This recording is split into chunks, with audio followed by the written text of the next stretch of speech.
कैसे आप लोग? तो कैसे हैं आप लोग? होप बेटा सभी अच्छे के अपने घर में सेफ होंगे। आपके भाई आपके लिए फिर से आ गए। जी हाँ, क्लास 9th और 10th वाले बच्चे। हालांकि ये बैच तो इसके लिए क्लास 10th के लिए चल रहा है। आपको पता होगा कि आपने हमारी वो देखी वीडियो, कौन सी वाली? अरे वही वाली, कौन सी? अरे जो वो थी ना, वो बिग अनाउंसमेंट वाली वीडियो। वहां हमने आपको बताया था क्लास 10 के आपके भैया सारे चैप्टर लेके आने वाले हैं। तो सुनना ध्यान से बेटा, आपका चैप्टर 1 और चैप्टर 2 ये दोनों ऑलरेडी यूट्यूब पर अपलोड है।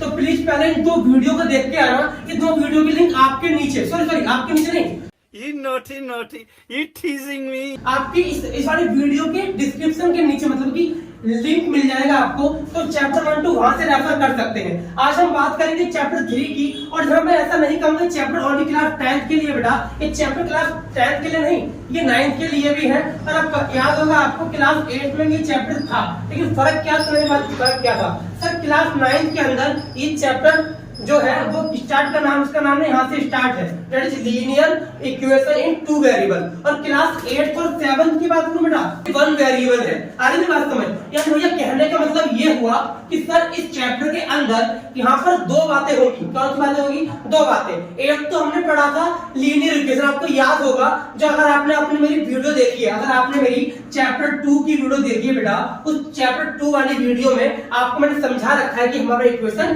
कितनी टाइप की होती है।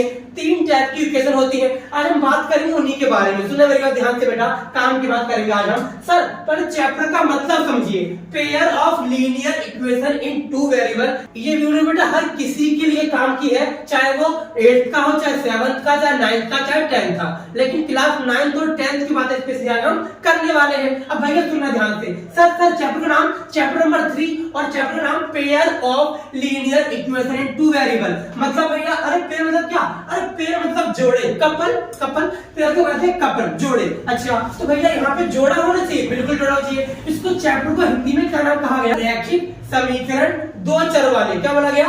2 चर वाले रैखिक समीकरण का युग्म बोले तो जोड़ा। दैट मींस भैया इस चैप्टर के अंदर हमें 2 इक्वेशन देखने को मिलेगी। पहली बात तो ये कि यहाँ पर 2 इक्वेशन देखने को मिलेगी। और सर दूसरी बात ये कि हमें इस क्वेश्चन को पढ़कर, इन 2 इक्वेशन को पढ़ के पता लगाना पड़ेगा कि A1 क्या है, A2 क्या है, B1 क्या है, B2 क्या है, C1 क्या है, C2 क्या है। कह दो ना +2, कह दो ना। तो कुछ ऐसा में पता लगाना पड़ेगा। अच्छा भैया, और काम की बात ये आपको पता होना चाहिए वेरिएबल क्या होता है। अगर आपको वेरिएबल के बारे में जानना है तो प्लीज चैप्टर 2 को भी देखना हमारा, ठीक है? सुन ध्यान से। सर वेरिएबल का मैंने समझाया था आपको कि नंबर हमारे पास 2 टाइप के होते हैं, एक वेरिएबल और एक नॉन वेरिएबल, यानी कि कांस्टेंट। तो वेरिएबल के अंदर सारे क्या आते हैं? एक्स वाई जेड, जितने भी एबीसीडी हम पढ़ते हैं मैथ के अंदर, वो सभी को वेरिएबल कहा जाता है। अच्छा सर ठीक है, समझ गया। अब सर अब क्या समझना है? अब ये समझना है कि भैया कि जो वेरिएबल नंबर है ना, वो एक्स वाई पी क्यू कुछ भी हो सकता है। तो हमारे चैप्टर के अंदर भी कुछ भी लिख के वो लोग दे सकते हैं, लेकिन स्पेशली वो लोग एक्स और वाई लिख कर देते हैं। ठीक है सर, अब क्या करना है? अब कुछ करना ही नहीं यार, खत्म। देखो करना क्या है सर, हमारे पास ये बात तो फिक्स है। इस चैप्टर को समझने के लिए हमें ये समझना पड़ेगा इस चैप्टर की स्टैंडर्ड फॉर्म क्या है। क्या बेटा? स्टैंडर्ड फॉर्म क्या है? देखो जी, ये इसकी स्टैंडर्ड फॉर्म यार 1 नंबर का क्वेश्चन आया था मिड टर्म में, वो आया था चैप्टर 4 से आया था। मान लो क्या आया था? ये आया था कि द्विघात समीकरण का मानक रूप क्या है। मानक रूप बोले तो स्टैंडर्ड फॉर्म। स्टैंडर्ड का मतलब क्या होता है हिंदी में? मानक। सर यहाँ भी हो सकता है क्वेश्चन बन जाए कि बता जो चैप्टर नंबर 3 है, जिसका नाम है 2 चरों वाले रैखिक समीकरण का युग्म, इस चैप्टर की मानक रूप क्या है, मतलब कि स्टैंडर्ड फॉर्म क्या है। तो भैया याद रख लो सर, क्या है? AX + BY + C = 0। भैया यहाँ पर X और Y क्यों लिखा? यही तो चैप्टर है यार, तभी तो इसका नाम क्या रखा गया? 2 चरों वाले। अच्छा मतलब ये बात तो फिक्स है, इसके अंदर 2 चर होंगे, चाहे वो F का जोड़ा Y से बने, या Y का जोड़ा Z से बने, या P का जोड़ा Q से बने, या A का जोड़ा B से बने। जोड़े तो बनेंगे, कपल बना रहे हैं हम तो बैठ के। अब भैया क्या करें? अब कुछ करना ही नहीं है सर। A पता है, B पता है, C पता है। सर A क्या होता है? अरे मेरे भाई, जो X से मल्टीप्लाई होगा वो A होगा, और जो Y से मल्टीप्लाई होगा वो B होगा, और जो C होगा वो सिंगल होगा मेरी तरह। जी हाँ, वो क्या होगा? कांस्टेंट टर्म होगा। होगी, काउंटिंग होगी। अच्छा सर, मतलब ये हुआ कि भैया ए का मतलब है कोएफिशिएंट ऑफ एक्स, जो एक्स का मल्टीप्लाई है, मैथ की भाषा में बेटा कोएफिशिएंट को गुणा कहा जाता है। ठीक है, समझ गया। अब कोएफिशिएंट ऑफ एक्स मतलब कि ए का एक्स का गुणांक और ये वाई का गुणांक हो गया बी, सी मतलब कांस्टेंट टर्म। ठीक है भैया, समझ गया। सर हमें दो इक्वेशन दे रखी होंगी, यहां से मुझे पता लगाना पड़ेगा क्या a1 क्या है, b1 क्या है, c1 क्या है, c1 क्या है, c2 क्या है, इसका पता लगाना पड़ेगा। ठीक है भैया, अब क्या करना है, अब कुछ करना ही नहीं। देखो ध्यान से, देखो जो x के साथ, देखो जो पहली इक्वेशन है और जो दूसरी इक्वेशन है, तो मैंने पहली वाले को बोल दिया a1, पहली वाले को बोल दिया b1, पहले को बोल दिया c1। अच्छा, और जो दूसरी वाली है उसको 2 कर दिया, मतलब a2 b2 c2। अच्छा भैया, तो जो आपने एग्जांपल दिया उस एग्जांपल के हिसाब से बताओगे? हाँ बताऊंगा। देखो सर, f के साथ जो गुणा होगा वो a है। हाँ जी, तो a1 की वैल्यू 2 है। यस, a1 की वैल्यू 2 है, हो गया। ठीक है सर, b1 की वैल्यू, b की वैल्यू y से गुणा क्या हो रहा है 3। अरे वाह, इतना ही है सर, बिल्कुल बेटा कुछ है ही नहीं। अब फोकस करो फॉर्म पर। सर फॉर्म में सारे प्लस के थे, ये बेचारा माइनस का है, इसका मतलब c1 की वैल्यू -3 रही होगी। देखा कुछ है इसके अंदर, ये तो शुरू होने से पहले ही खत्म हो गया। अब भैया a2 में क्या, सर a2 में क्या, एक इसमें क्या हो रहा है 4, इधर क्या हो रहा है 6, और ये क्या है -12, तो खत्म। तो सर ये था a1 की वैल्यू, ये b1 की वैल्यू, ये c1 की वैल्यू, ये a2 की वैल्यू, ये b2 की वैल्यू और ये c2 की वैल्यू। यानी सर कुछ हद तक हमने सबसे पहले ये पता लगाना सीख लिया a1 क्या है, b1 क्या है, b2 क्या है, c1 क्या है, c2 क्या है। अगर हम ये पता लगाना सीख गए तो समझो कुछ हद तक चैप्टर आसान हो गया। समझ में आ रहा है? बहुत बढ़िया मेरे भाई। देखो क्या करना है अब भैया, कुछ नहीं करना यार, सुनो ध्यान से।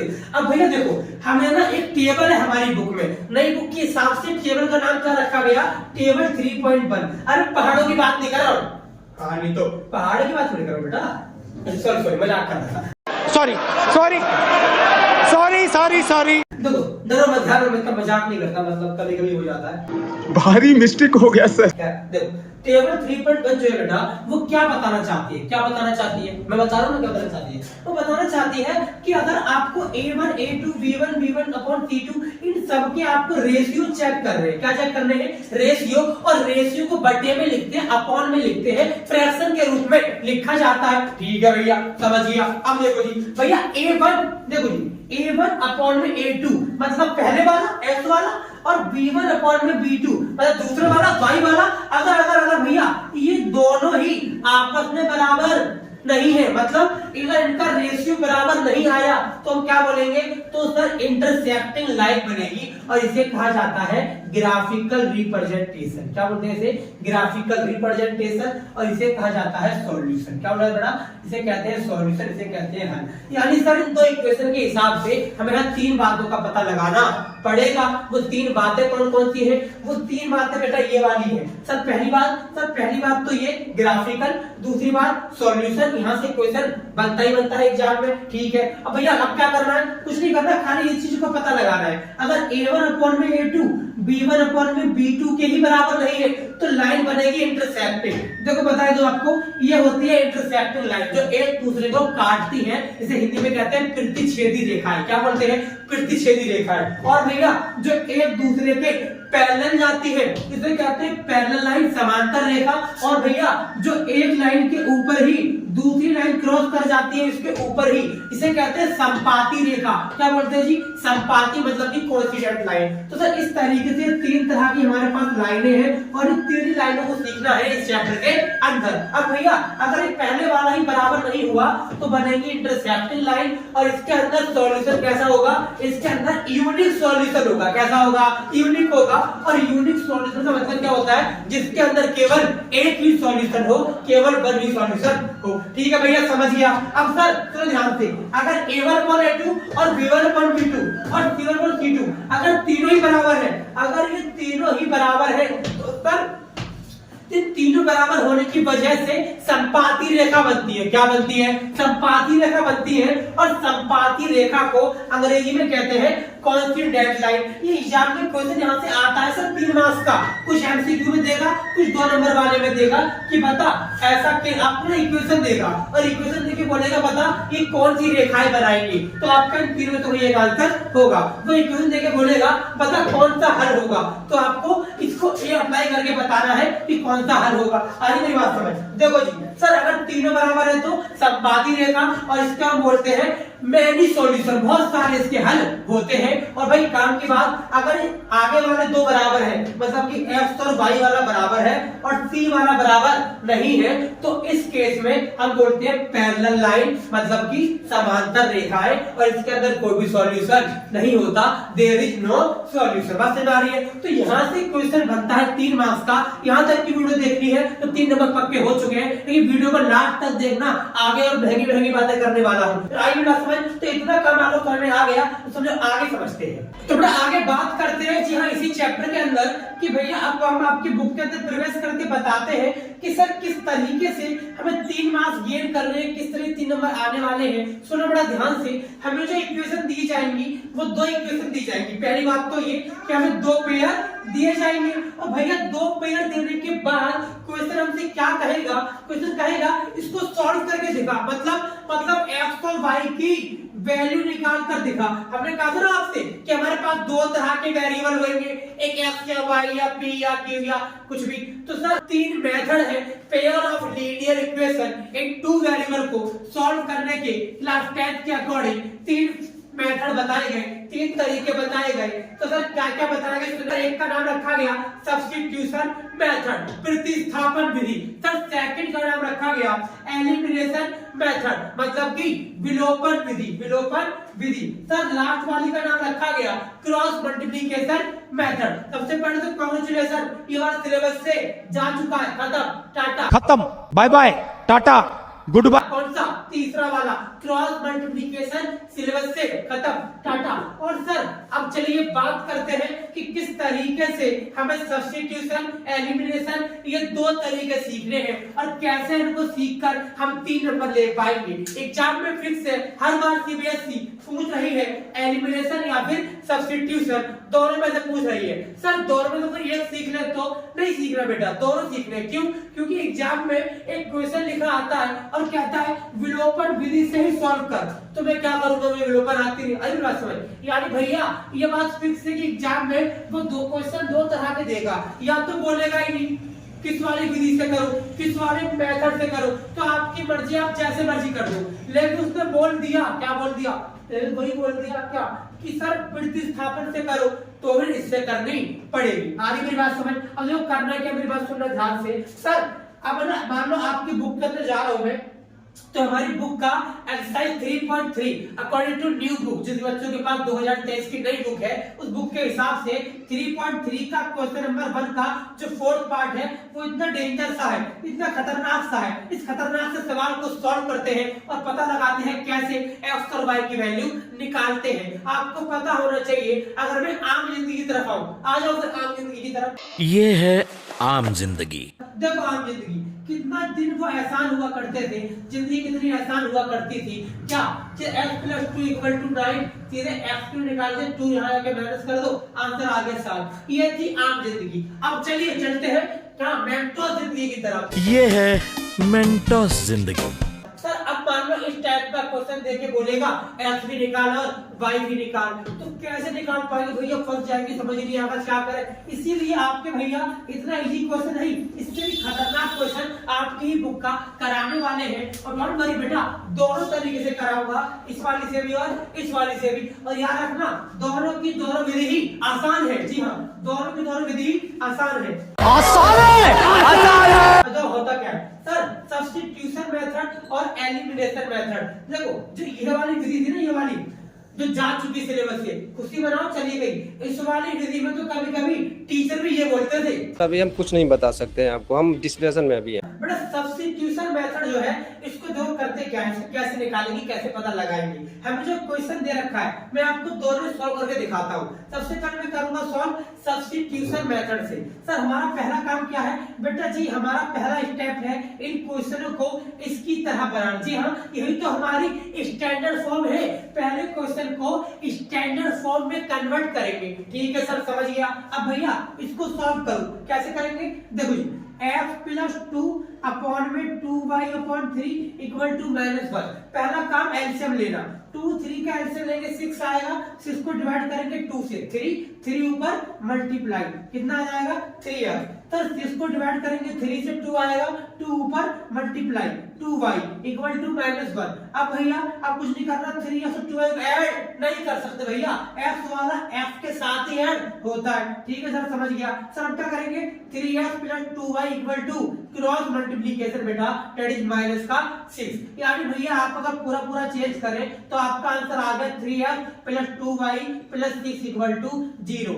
That is the equation number 1। जी हाँ बेटा, जो पहले ऐसी दिखा करती थी आज वो कन्वर्ट हो गए, इसमें बदल गई, इसमें तब्दील हो गई, मतलब कि इक्वेशन 1 को ऐसा भी बोल सकते हैं। अब भैया इक्वेशन नंबर 2 को बताओ सॉल्व करके। देखो बेटा सर दूसरी क्या थी, f minus y/3 equal to 3। नीचे एक लगा के एलसीएम लो। अब नीचे क्या आएगा एलसीएम 3 को कर देंगे ऊपर मल्टीप्लाई 3f, 3 कट गया, ले जाएगा y, यहाँ पर 3। That is again cross multiplication, तो 3f माइनस y 3 जा 9। सर ये आ गई दो इक्वेशन। सर दूसरी वाली को इसकी जगह ये लिख सकते हैं, और क्या, इसी को तो सॉल्व करके मैंने ये बनाया है। अच्छा मतलब सर इसका मतलब ये हो गया, इसका मतलब ये हो गया। तो आपने ऐसा क्यों किया, ताकि मैं इस क्वेश्चन के लिए स्टैंडर्ड फॉर्म है, जो इस चैप्टर की स्टैंडर्ड फॉर्म है उसमें कन्वर्ट कर सकूं, इसलिए मैंने आज इसको कन्वर्ट कर दिया। तो इसको नाम दे देंगे क्वेश्चन नंबर 1 का, इसको दे देंगे 2 का। अब हमें ये 1 और ये 2, अब हमें ये 1 और ये 2 ये दोनों सॉल्व करके आंसर निकालना पड़ेगा कि कैसे x और y की वैल्यू निकालते हैं। तो आपको सिखाता हूं क्या, प्रतिस्थापन विधि। सुनना जी, मैं यहाँ पे लिख रहा हूँ। सर पहली विधि क्या है, 3x plus 2y plus 6 equal to 0। Sir दूसरा क्या है, 3x माइनस y माइनस का 9 इक्वल टू 0। देखो नहीं माइनस का आ जाएगा, ये यहाँ पर आ जाएगा माइनस का 9 इक्वल टू 0, इस तरीके से। अब देखो सबका पहला काम क्या है, सर आपका पहला काम क्या है, आपका पहला काम इसे सॉल्व करना है। कैसे करेंगे सर, जब भी प्रतिस्थापन विधि हो यानी कि सब्स्टिट्यूशन मेथड हो तो आपका काम है नकली वैल्यू। जी हाँ, ये मेरे वर्ड है, खुद के वर्ड, मैं कहता हूँ नकली वैल्यू फाइंड करो। ठीक है, तो सर किससे निकालो, जहां आपका देता है उससे निकाल लो। जैसे मान लो सपोज करो जो इक्वेशन नंबर ये है, मैं यहाँ से नकली वैल्यू फाइंड करता हूँ, किसकी, y की करता हूँ। अगर मैं यहाँ से y की निकालूं क्या आएगी sir, 3x minus y equal to वहां जाके 9 हो जाएगा प्लस का, और जो x है 3x इक्वल टू क्या हो जाएगा 9 प्लस y हो जाएगा, और इसके साथ देखो x के साथ 3 क्या हो रहा है, मल्टीप्लाई हो रहा है। तो सर इस तरीके से मैंने x की नकली वैल्यू निकाल ली। सर वैल्यू क्या आई, x equal to 9 plus y बटे में 3। सर x का आंसर नहीं है क्योंकि प्रॉपर वैल्यू ही नहीं है, तो आंसर कैसे हो जाएगा। तो भैया कहीं ना कहीं आपको ये पता चल गया कि x बराबर किसके है, 9 प्लस y बटे में 3 के है। सर आपने ये नकली वैल्यू इक्वेशन नंबर 2 से फाइंड करी है, क्या मैं ये नकली वैल्यू चार्ट पर नंबर 1 से फाइंड करता हूँ। जी हाँ कर सकते हैं आप, 1 या 2 जिसमें आपका दिल करे आप उससे फाइंड कर सकते हैं, कोई दिक्कत वाली बात नहीं है। जैसे मैंने 2 से सॉल्व करके आंसर निकाला है x का ही, अब कुछ नहीं करना, हो गया क्वेश्चन। अब क्या करना है, x वैल्यू आ गई, अब कुछ करना ही नहीं है, x वैल्यू ये है ना। अब जस्ट इसको इक्वेशन नंबर 3 का नाम दे दो, क्या दे दो, 3 का नाम, और जिससे निकाली थी वो दूसरी जगह वो डाल दो। ठीक है सर, समझ गया। मतलब सर इस वैल्यू को, इस x की वैल्यू को पुट कर देंगे किसमें, इक्वेशन नंबर 1 में। देखो इक्वेशन 1 क्या थी, वो थी 3x प्लस 2y प्लस 6 बराबर 0, यहाँ पुट कर दो। तो x की जगह ब्रैकेट में क्या लिखूंगा, 9 प्लस y बटे में 3 प्लस में 2y प्लस में 6 बराबर 0। देखो बेटा ये दोनों आपस में मल्टीप्लाई हो रहे हैं, इसीलिए 3 कट जाएगा, क्या बचेगा, 9 plus y plus 2y plus 6 बराबर 0। अब भैया क्या करें, देखो y वाला y के साथ सॉल्व हो सकता है, y और y 3y, ठीक है, 2y और 1y 3y, और 6 और 9 इन दोनों को ऐड कर दो, 9 और 6 कितना होगा, 9 और 6 आपका 15 हो जाएगा। ठीक है जी, तो ये आ गया। अब सर यहाँ से आप निकाल लेंगे y की वैल्यू, तो क्या आएगी सर, 3y प्लस 15 बराबर 0 है, तो 3y इक्वल टू कितना आ गया, माइनस का 15 और y की वैल्यू कितनी आ जाएगी माइनस 15/3, यानी y आ गया 3 पंजे 15। सर आपने y की वैल्यू निकाल दी -5, बधाई हो सर, आपने y को तो निकाल दी। अब भैया x की कैसे निकालूं? और बहुत सिंपल है, अगर y की आपने -5 निकाल दी तो जस्ट इस y की वैल्यू को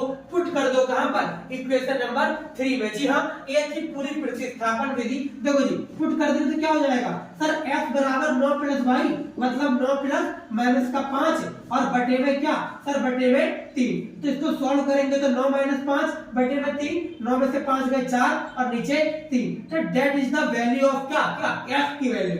तो सर इस तरीके से हमने f की वैल्यू फाइंड कर ली 4/3 और हमने y की वैल्यू फाइंड कर ली -5। इस तरीके से हमने दो वैल्यू फाइंड कर ली। अगर सर ये आपने इक्वेशन आपने ये क्वेश्चन सॉल्व किया प्रतिस्थापन विधि से, अगर मैं आपसे कहूं यही सेम क्वेश्चन आप करके दिखाओ विलोपन से, मतलब कि एलिमिनेशन से, हाँ उससे भी दिखा देंगे। देखो कोई सा भी मेथड हो, चाहे फर्स्ट वाला, चाहे सेकंड, चाहे थर्ड, तीनों से आंसर ही सेम आता है। ठीक है जी, तो मैं आपको विलोपन विधि, जी हाँ विलोपन से सेम सवाल करके दिखाऊंगा और देखो सेम आंसर निकाल के दिखाऊंगा। वीडियो में लास्ट तक देखते रहना और वीडियो को लाइक करना मत भूलना बेटा। आइए बेटा, अब आपको सेम सवाल में करके दिखाता हूँ विलोपन विधि से। जी हाँ, जब हमने अभी आंसर निकाला था, अब इसको मैच कराएंगे आपको विलोपन से। बेटा सबसे इजी मेथड है और हाँ एग्जाम में क्वेश्चन भी आता है। एग्जाम में आपसे पूछते हैं कि बताओ pair of linear equation in 2 variable को सॉल्व करने का सबसे बेस्ट मेथड कौन सा है? तो आपका आंसर क्या होगा? आपका आंसर होगा विलोपन विधि। Elimination method is the best method to solve the linear pair in equation 2 variable वाला। ठीक है जी, सुनना ध्यान से कैसे करते हैं विलोपन विधि। देखो सर तरीका क्या है, ये रहा, हमने जो इक्वेशन नंबर 1 थी इसको कन्वर्ट किया ऐसे, 3x + 2y जो प्लस का 6 था वहां जाके क्या हो गया -6 हो गया। और इसके अलावा जो सेकंड इक्वेशन है वो 3x - y और -9 वहां जाके क्या होगा बेटा +9 हो गया साइड चेंज करके। अब थोड़ा ध्यान से करना क्या है सर, एलिमिनेशन वर्ड का मतलब ही क्या होता है, विलोप कर देना, विलुप्त कर देना, गायब कर देना। यानी सर यहाँ से हम क्या करने वाले हैं, किसी भी एक वैल्यू को, चाहे वो x हो चाहे y हो, यहाँ से माइनस से गायब करने वाले हैं, खत्म करने वाले हैं। तो कैसे खत्म करेंगे सर, 3x है और यहाँ भी 3x है, बस हमें ये चाहिए, हमें यही तो चाहिए कि ऊपर भी क्या हो, एक जैसा, नीचे भी क्या हो एक जैसा। अगर नीचे ऊपर यानी इक्वेशन नंबर 1 में और इक्वेशन 2 में सेम जैसी टर्म दिख रही है, डेट मींस कहीं ना कहीं को काटने जैसी है, वो कट सकती है। लेकिन सर विलोपन में काटने के लिए बेस्ट ऑप्शन क्या है, आप साइन चेंज कर सकते हैं। जी हाँ, जो इक्वेशन नंबर 2 है इसका आप साइन चेंज कर देंगे। कैसे भैया, देखो ऐसे, जो सेकंड इक्वेशन है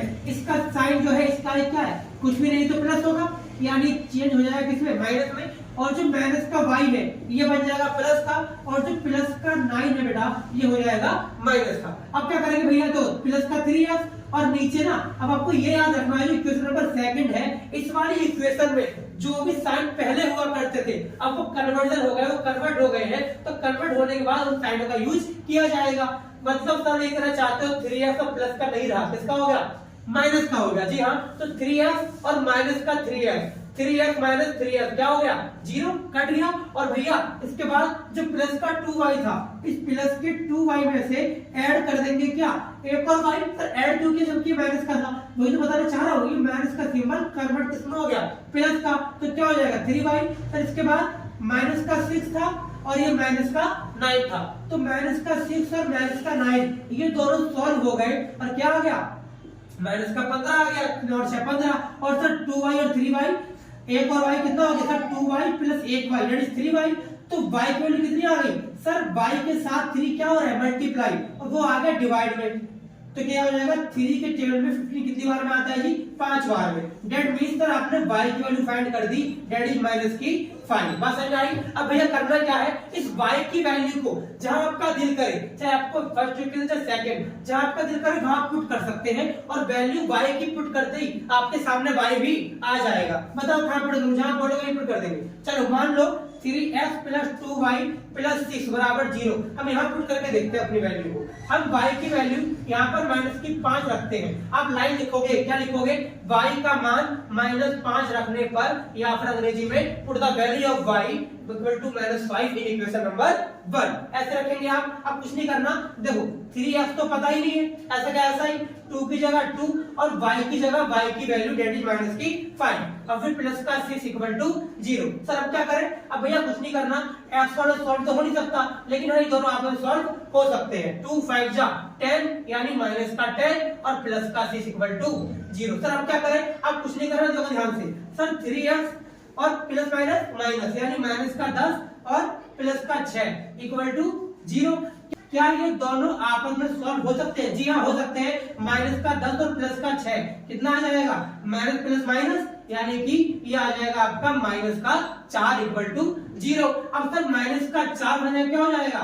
वहां जाकर प्लस का हो जाएगा। वीडियो अच्छी लगी, वीडियो को लाइक करना मत भूलना बेटा। और सुनो ध्यान से, तो आंसर आ गया। सर x की वैल्यू कितनी आ जाएगी? सर x के साथ अगर 3 हो रहा है मल्टीप्लाई तो यहाँ पे क्या आ जाएगा? डिवाइड में। तो x की वैल्यू कितनी आ गई?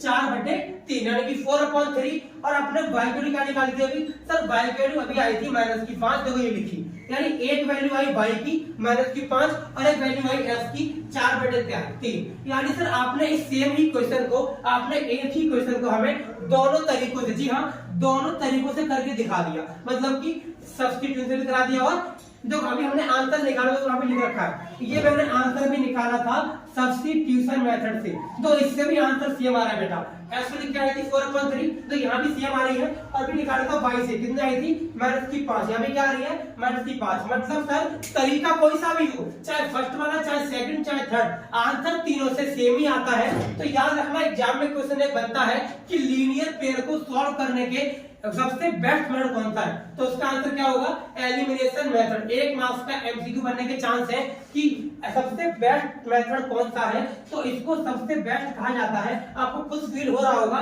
कि उससे जल्दी हो गया ये प्रतिस्थापन वाले से, अगर ये वाला जल्दी हो रहा है तो इसे बेस्ट का नाम दे दिया गया। तो आपको वीडियो अगर अच्छी लगी, वीडियो को लाइक करना मत भूलना। और हाँ क्लास 10 के सही बच्चों को बता दो कि इस वाले चैनल पर आपको चैप्टर नंबर 1 से लेके 14 तक, जी हाँ सारे चैप्टर क्लास 10 का पूरा सिलेबस आपको रिवाइज कराया जाएगा। 20 से 25 मिनट के अंदर सारा सिलेबस आपको तरीके से चैप्टर 1 2 3 सारे आपको बताए जाएंगे। आपको चैप्टर 1 और 2 ऑलरेडी अपलोड है और आज 3 वीडियो आपने देख ली। अब नेक्स्ट चैप्टर हमारा चैप्टर 4 अपलोड होगा और लाइव से अपलोड होगा। तो प्लीज इस वीडियो को लाइक करना मत भूलना। Thank you so much.